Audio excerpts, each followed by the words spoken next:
ऑडियोरा में आपका स्वागत है, जहां हर दिन हम आपके लिए नई किताबें लेकर आते हैं। आज की ऑडियो बुक है the courage to be disliked. क्या हो अगर आपकी सारी परेशानियां, आपका सारा दुख आपकी अपनी मर्जी से हो? और क्या हो अगर आप जब चाहें इसी पल में खुश हो सकते हैं? चलिए जानते हैं। ये किताब एक नौजवान और एक फिलॉसफर के बीच हुई बातचीत है। कहानी शुरू होती है जब एक नौजवान जो अपनी जिंदगी से बहुत परेशान और दुखी है, एक फिलॉसफर से मिलने जाता है। उसने सुना था कि ये फिलॉसफर सिखाते हैं कि दुनिया बहुत सीधी सादी जगह है और कोई भी इंसान जब चाहे खुश हो सकता है। नौजवान को ये बात बिल्कुल बेतुकी लगती है। वो कहता है कि ये दुनिया सीधी सादी कैसे हो सकती है। बचपन में शायद लगती होगी, जब कोई जिम्मेदारी नहीं थी, कोई चिंता नहीं थी। पर जैसे जैसे हम बड़े होते हैं, जिंदगी की असलियत सामने आती है। लोगों के साथ उलझे हुए रिश्ते, समाज की ऊंच नीच, भेदभाव और न जाने कितनी परेशानियां। इन सब के बीच खुशी की बात करना तो मजाक जैसा लगता है। फिलॉसफर मुस्कुराते हुए कहते हैं, नहीं, दुनिया उलझी हुई नहीं है। असल में तुमने खुद अपनी दुनिया को उलझा दिया है। वो समझाते हैं कि हम सब एक ही दुनिया में नहीं रहते। हम सब अपनी अपनी सब्जेक्टिव वर्ल्ड यानी अपनी बनाई हुई दुनिया में रहते हैं। इसका मतलब ये है कि दुनिया कैसी है ये ज़रूरी नहीं है। ज़रूरी ये है कि आप दुनिया को कैसे देखते हैं। जैसे एक कुएं का पानी है जिसका तापमान हमेशा 60 डिग्री रहता है। ये एक ऑब्जेक्टिव फैक्ट है। लेकिन गर्मियों में वही पानी आपको ठंडा लगता है और सर्दियों में गर्म। पानी तो वही है, बस आपका देखने का नज़रिया बदल गया। फिलॉसफर कहते हैं कि ठीक इसी तरह अगर तुम बदल जाओ तो तुम्हारी दुनिया भी सरल और सीधी हो जाएगी। नौजवान इस बात को नहीं मानता। वो कहता है कि लोग बदल नहीं सकते, और अपनी बात साबित करने के लिए वो अपने एक दोस्त का उदाहरण देता है जो कई सालों से अपने कमरे में बंद है।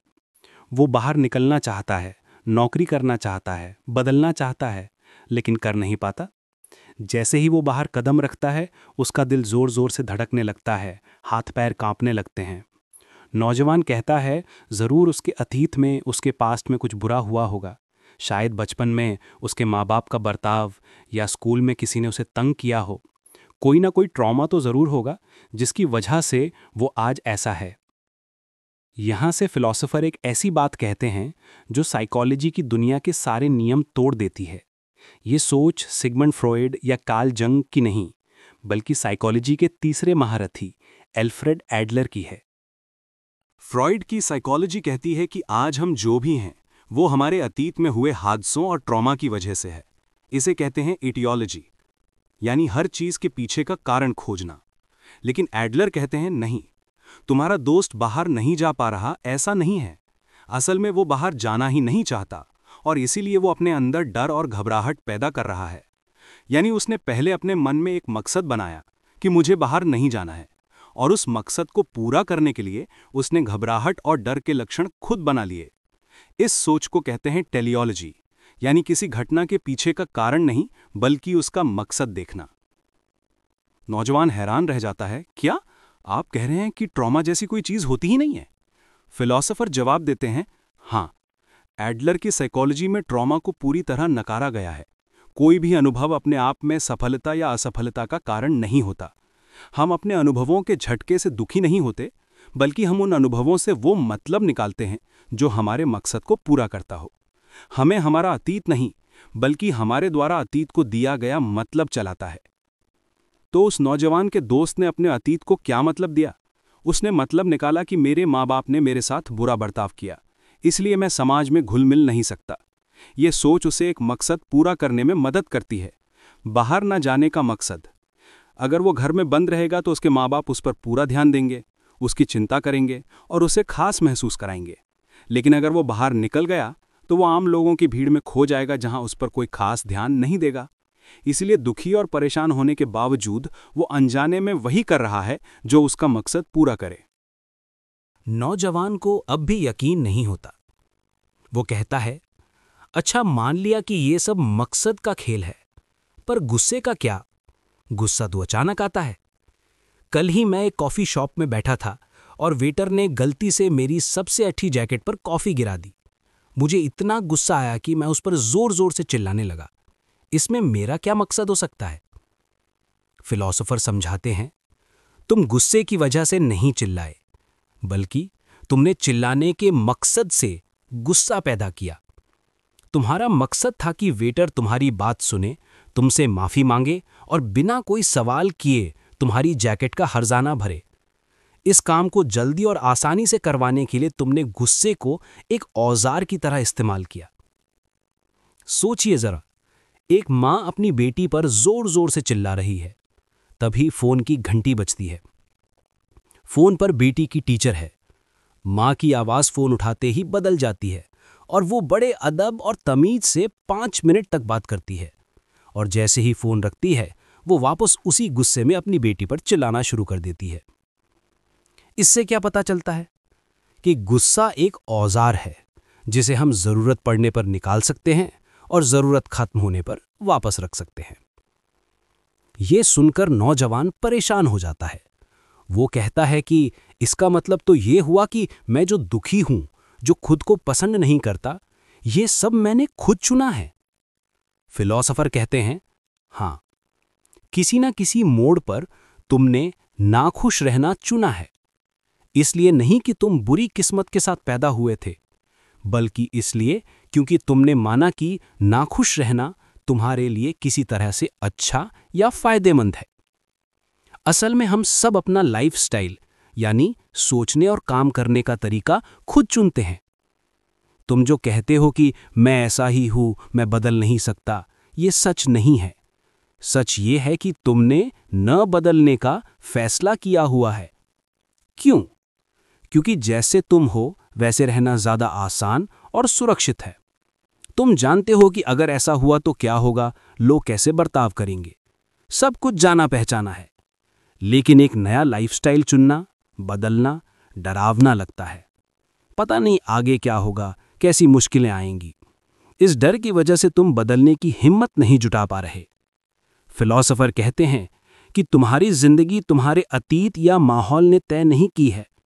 तुम्हारी जिंदगी में कॉम्पिटेंस की कमी नहीं है, तुम में बस खुश होने की हिम्मत की कमी है।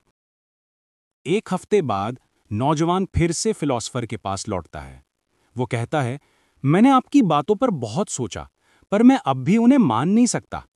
पिछली बार मैंने माना था कि मैं खुद को पसंद नहीं करता, मुझ में सिर्फ कमियां ही कमियां हैं। पर इसका क्या मकसद हो सकता है? खुद को नापसंद करने में मेरा क्या फायदा? फिलॉसफर जवाब देते हैं, तुम खुद को नापसंद इसलिए करते हो क्योंकि तुमने ये तय कर लिया है कि तुम खुद को पसंद नहीं करोगे। वो समझाते हैं, तुम दूसरे लोगों से रिश्ते बनाने में, उनके द्वारा नकारे जाने में और चोट पहुंचने से बहुत ज्यादा डरते हो। इसलिए तुम्हारा मकसद है आपसी रिश्तों में चोट खाने से बचना। और यह मकसद कैसे पूरा होगा? इसका जवाब आसान है, बस अपनी कमियां ढूंढो, खुद से नफरत करो और ऐसा इंसान बन जाओ जो किसी से रिश्ता ही ना बनाए। इस तरह अगर कोई तुम्हें पसंद नहीं भी करता तो तुम कह सकते हो, हाँ, मुझ में ही कमी है, इसीलिए ऐसा हुआ। ये तुम्हें सीधी सीधी रिजेक्शन से बचा लेता है। तुम्हारी कमियां तुम्हारे लिए एक ढाल बन जाती हैं। यहां फिलॉसफर एडलर का सबसे बड़ा और जरूरी विचार सामने रखते हैं।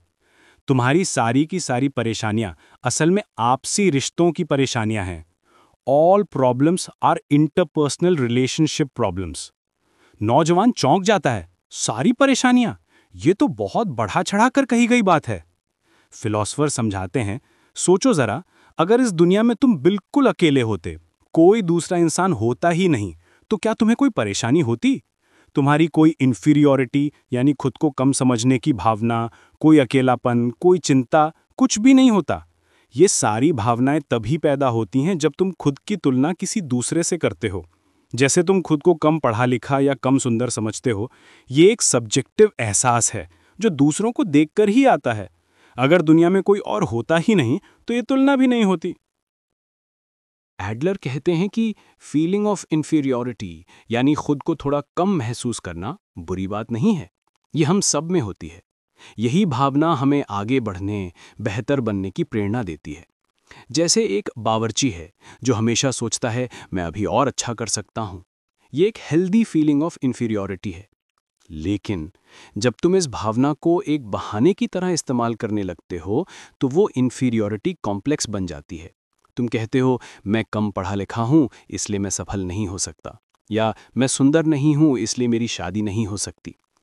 असल में तुम कहना ये चाहते हो कि मैं सफल होने की कोशिश ही नहीं करना चाहता क्योंकि मैं नाकाम होने से डरता हूँ।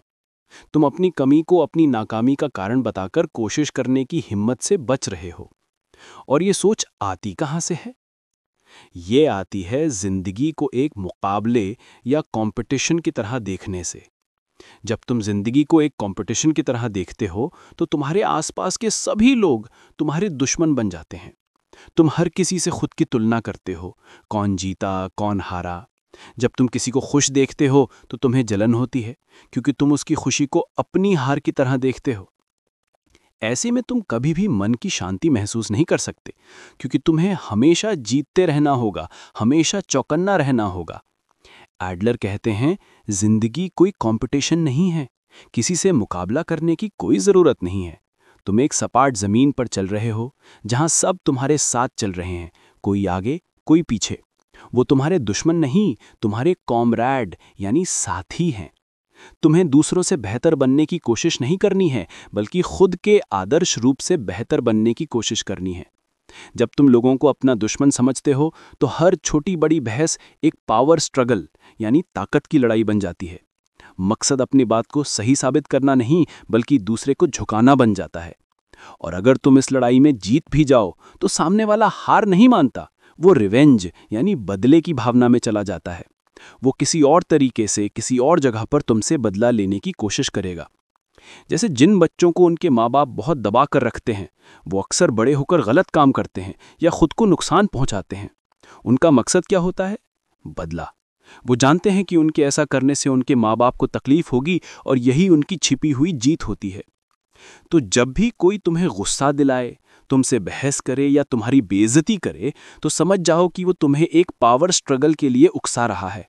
उस जाल में कभी मत फंसो।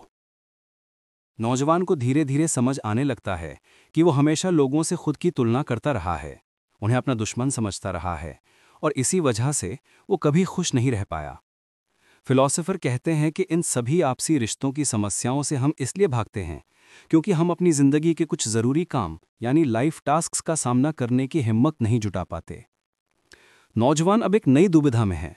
वो कहता है, ठीक है, मैं मानता हूं कि मेरी समस्याएं रिश्तों की वजह से हैं, पर हम इंसानों को दूसरों से रिकग्निशन यानी पहचान और सराहना की जरूरत होती है। मैं अपने माँ बाप से पहचान चाहता था कि वो मेरे काम को सराहें। क्या ये इच्छा गलत है? फिलॉसफर एक और चौंकाने वाली बात कहते हैं। एडलर की साइकोलॉजी में दूसरों से रिकग्निशन पाने की इच्छा को नकारा गया है। क्यों? क्योंकि अगर तुम दूसरों की उम्मीदों को पूरा करने के लिए जीते हो तो तुम अपनी जिंदगी नहीं बल्कि दूसरों की जिंदगी जी रहे हो। तुम अपनी आज़ादी खो देते हो। सोचिए, आप कोई अच्छा काम करते हैं, जैसे सड़क पर पड़ा कूड़ा उठा लेते हैं। अगर आप ये काम सिर्फ इसलिए कर रहे हैं कि कोई आपको देखे और आपकी तारीफ करे तो आप रिकग्निशन के गुलाम हैं। अगर किसी ने तारीफ नहीं की तो शायद आप अगले बार वो काम नहीं करेंगे। इसका मतलब आपका मकसद समाज की भलाई नहीं बल्कि अपनी तारीफ करवाना था। जो इंसान हर वक्त ये सोचता है कि लोग मेरे बारे में क्या सोचेंगे, वो असल में सिर्फ खुद के बारे में ही सोच रहा होता है। ये एक सेल्फ सेंटर्ड लाइफस्टाइल है। तो सवाल ये है कि हम दूसरों की उम्मीदों के बोझ से खुद को आज़ाद कैसे करें? इसके लिए एडलर एक बहुत ही प्रैक्टिकल तरीका बताते हैं, सेपरेशन ऑफ टास्क्स यानी कामों का बंटवारा। फिलॉसफर पूछते हैं कि मान लो एक बच्चा है जो पढ़ाई नहीं करता, ये किसका काम है? नौजवान कहता है ये माँ बाप का काम है कि वो उसे पढ़ाएं। फिलॉसफर कहते हैं नहीं, पढ़ाई करना बच्चे का काम है। उस पढ़ाई को ना करने का नतीजा, जैसे परीक्षा में फेल होना, किसे भुगतना पड़ेगा, बच्चे को या माँ बाप को? जाहिर है बच्चे को, तो ये बच्चे का काम है। जब माँ बाप जबरदस्ती बच्चे को पढ़ने के लिए बिठाते हैं तो वो उसके काम में दखल दे रहे होते हैं। ये दखल अंदाजी ही रिश्तों में टकराव पैदा करती है। इसका मतलब ये नहीं है कि माँ बाप बच्चे को अकेला छोड़ दें। उन्हें बच्चे को ये बताना चाहिए कि ये तुम्हारा काम है, पर जब भी तुम्हें मदद की ज़रूरत हो मैं तुम्हारे साथ हूँ। इसे कहते हैं, घोड़े को पाने तक तो ले जाया जा सकता है पर उसे पानी पीने के लिए मजबूर नहीं किया जा सकता। अपने हर रिश्ते में, हर परेशानी में बस ये सवाल पूछिए, इस फैसले का आखिरी नतीजा किसे भुगतना पड़ेगा? जिसको भुगतना पड़ेगा, काम उसी का है। आपके काम में किसी को दखल देने का हक नहीं है और आपको किसी के काम में दखल नहीं देना चाहिए, चाहे वो आपके माँ बाप हों, आपका बॉस हो या आपके बच्चे। नौजवान कहता है, पर अगर मैं अपने माँ बाप की उम्मीदें पूरी नहीं करूंगा तो वो दुखी होंगे। क्या मुझे इस बात की परवाह नहीं करनी चाहिए?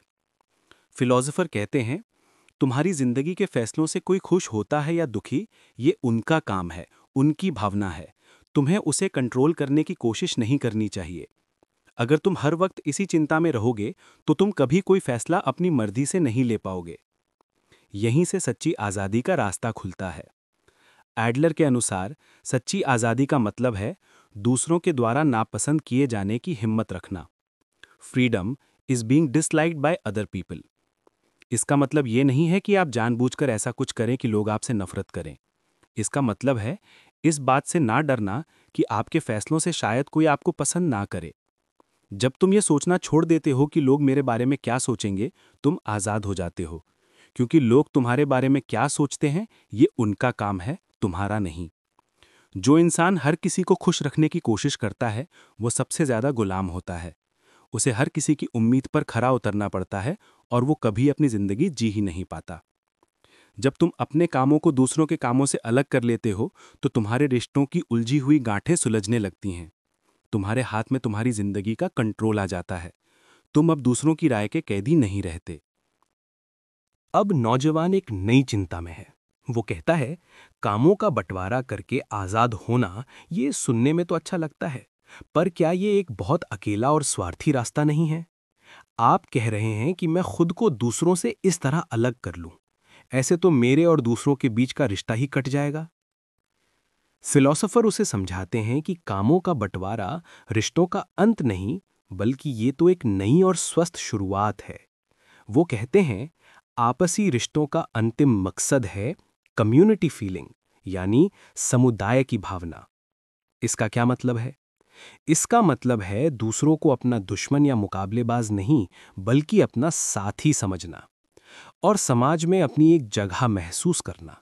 ये एहसास कि यहां होना ठीक है, मैं समुदाय का हिस्सा हूं।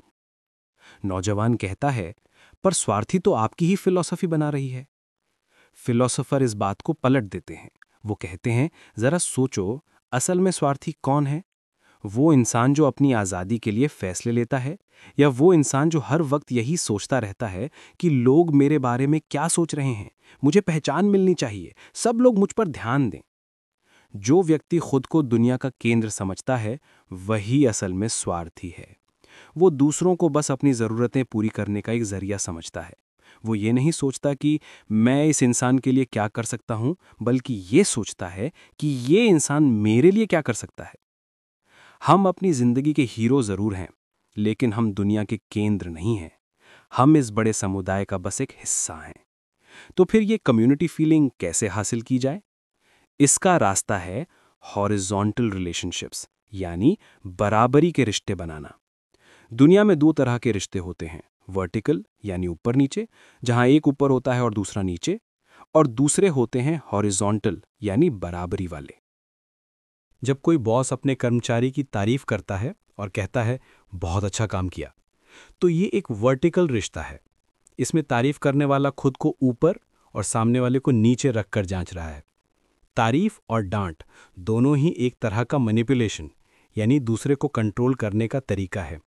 इसीलिए एडलर कहते हैं, न तो किसी की तारीफ करो, न ही किसी को डांटो, क्योंकि ये दोनों ही तरीके ऊंच नीच वाले रिश्तों से आते हैं। जब आप किसी बच्चे को अच्छे काम के लिए तारीफ करते हैं, तो आप अनजाने में उसे ये सिखा रहे हैं कि तुम तभी अच्छे हो जब तुम मेरी उम्मीदों पर खरे उतरो। वो तारीफ का आदी हो जाता है। तो फिर तारीफ की जगह क्या करें? एनकरेजमेंट, यानी हिम्मत बढ़ाना। एनकरेजमेंट बराबरी के रिश्ते से आता है। अगर आपका कोई दोस्त घर की सफाई में आपकी मदद करे, तो आप ये नहीं कहते तुम बहुत अच्छे हो, आप कहते हैं शुक्रिया, तुम्हारी मदद से बहुत आसानी हुई। जब आप किसी को शुक्रिया कहते हैं या कहते हैं कि मुझे खुशी हुई, तो आप उसे जज नहीं कर रहे होते, बल्कि अपनी भावनाएं बता रहे होते हैं। इससे सामने वाले को एहसास होता है कि वो वाकई किसी के काम आया है, और यहीं से खुशी का सबसे बड़ा राज खुलता है। एडलर के मुताबिक एक इंसान को अपनी कीमत का सच्चा एहसास तभी होता है जब उसे ये महसूस हो कि मैं किसी के काम आ रहा हूं या मैं इस समुदाय के लिए फायदेमंद हूं। इसे कहते हैं फीलिंग ऑफ कंट्रीब्यूशन, यानी योगदान की भावना। आपको खुश होने के लिए दूसरों की तारीफ की जरूरत नहीं है, आपको बस इस एहसास की जरूरत है कि आप किसी के लिए, इस समाज के लिए कुछ अच्छा कर रहे हैं, चाहे वो योगदान कितना ही छोटा क्यों ना हो। ये योगदान खुद को मिटाकर या त्याग करके नहीं करना है, बल्कि अपनी कीमत का एहसास करने के लिए करना है। तो फिर खुशी का रास्ता क्या है? सबसे पहले सेल्फ एक्सेप्टेंस, यानी खुद को वैसे ही स्वीकार करना जैसे आप हैं। इसके बाद कॉन्फिडेंस इन अदर्स, यानी दूसरों पर बिना शर्त भरोसा करना, उन्हें अपना साथी मानना।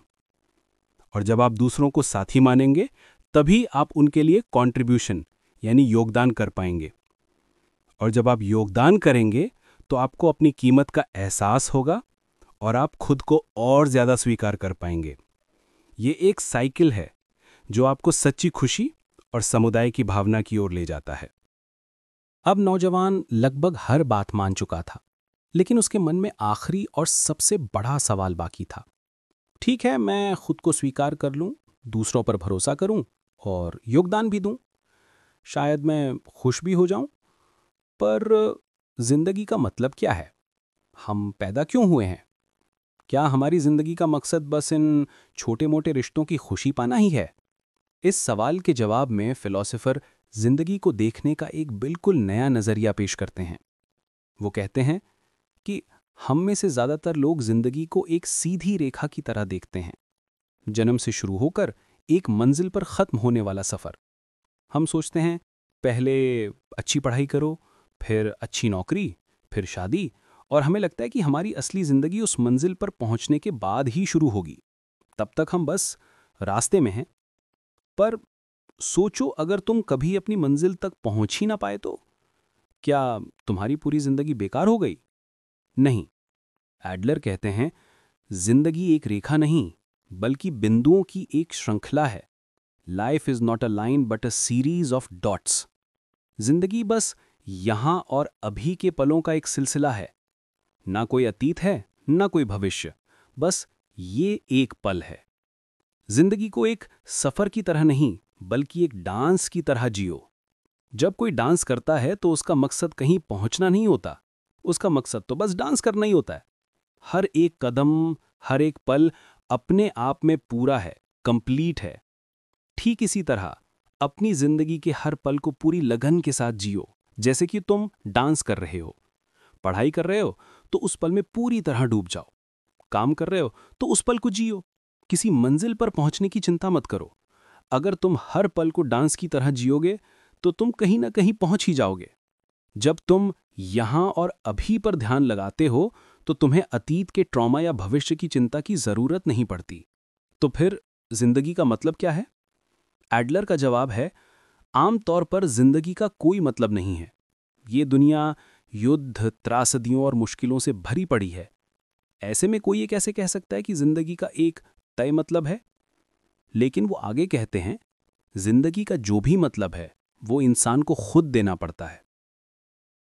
तुम्हारी जिंदगी का कोई मतलब नहीं है जब तक तुम खुद उसे कोई मतलब ना दो। और वो मतलब तुम कैसे दोगे? फिलॉसफर कहते हैं, एक गाइडिंग स्टार यानी एक ध्रुव तारा चुन लो, और वो ध्रुव तारा है दूसरों के लिए योगदान। जब तक तुम इस तारे को देखते हुए आगे बढ़ते रहोगे, तुम कभी रास्ता नहीं भटकोगे। तुम जो चाहो वो करने के लिए आजाद हो। तुम्हें इस बात की परवाह करने की जरूरत नहीं कि कोई तुम्हें पसंद करता है या नहीं। तुम्हारा हर पल खुशी और योगदान से भरा होगा। और सबसे बड़ा लाइफ लाई यानी जिंदगी का सबसे बड़ा झूठ यही है, यहां और अभी में न जीना। अतीत और भविष्य को बहाने की तरह इस्तेमाल करके आज के पल को टाल देना, यही जिंदगी से भागना है।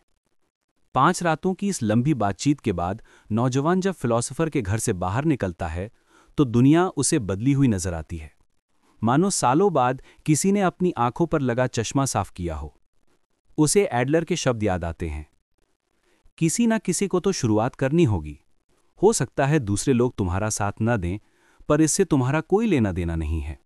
मेरी सलाह है, तुम शुरुआत करो, इस बात की परवाह किए बिना कि दूसरे साथ देते हैं या नहीं। नौजवान एक गहरी सांस लेता है और खुद से कहता है, हाँ, दुनिया वाकई में बहुत सीधी सादी है, और जिंदगी भी।